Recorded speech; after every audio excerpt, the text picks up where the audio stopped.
देखिए, बिल्कुल मैं ये कह रहा था कि इन्होंने जो ये कहने का प्रयास किया कि वोट बढ़ा और कांग्रेस और लेफ्ट वाले यहां चले आए, अगर इनकी बात सच भी मान ले क्यों चले आए भाई? दूसरी बात, अगर ये कहते थे कि हम किसी में धर्म मजहब के आधार पर भेद नहीं करते, पर अगर इनकी बात माने तो ये तो कहते हैं कि 30% तो मुस्लिम वोटर है और वोटिंग के समय जिस ढंग से वोट करता तो 40% मान लीजिए। जरा ये मुस्लिम कहां से आ गया? कि ममता बनर्जी का कितना वोट बढ़ा है? बिना मुस्लिम नहीं, मैं इसलिए कह रहा हूं नहीं कर सकते। नहीं, मैंने तो आपको बताया ना, आपका तो अभी फरहाद हाकिम का नाम लिया था ना, वो काहे कहता कि क्या कार्रवाई की आपने उसके ऊपर? आपको पूछना चाहिए था कि तुमने कैसे कहा कि ये कॉन्स्टिट्यूंसी पाकिस्तान है, निकाल बाहर कर देना चाहिए था। निकाला जलवाए जलाल के साथ मंत्री और इसलिए ये ना बोले, ये तो कहते हैं ना, तो आप जरा परसेंटेज के हिसाब से बताइए कि कितनी बिरादरियों का, कितने समुदायों का आपके पास कितना प्रतिशत वोट है। आपने जो बोल दिया तो आपने साबित कर दिया कि हम सबका वोट बीजेपी के नेता कहते हैं कि ये भाजपा का भी वोट है, कांग्रेस, क्या ये हिंदू राष्ट्र है? के समर्थक भी हमारे साथ आ रहे हैं और हमारे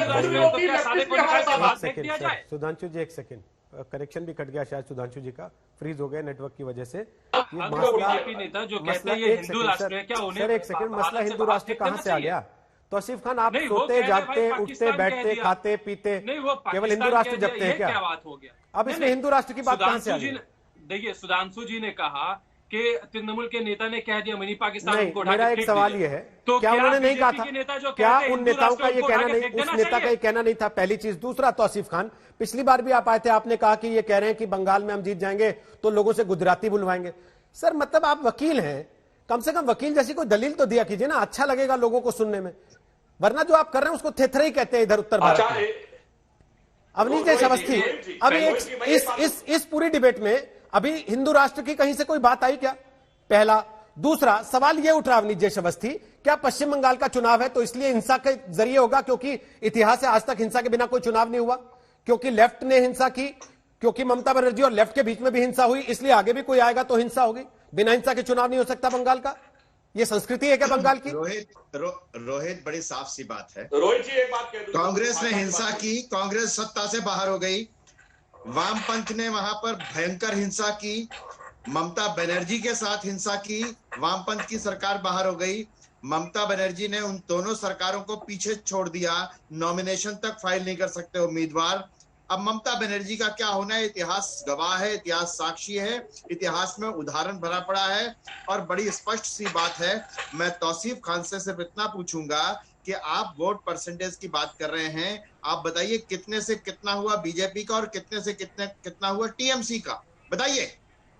आप 3% की बात कर रहे हैं, बीजेपी का कितना बढ़ा बीजेपी का? बताइए आप।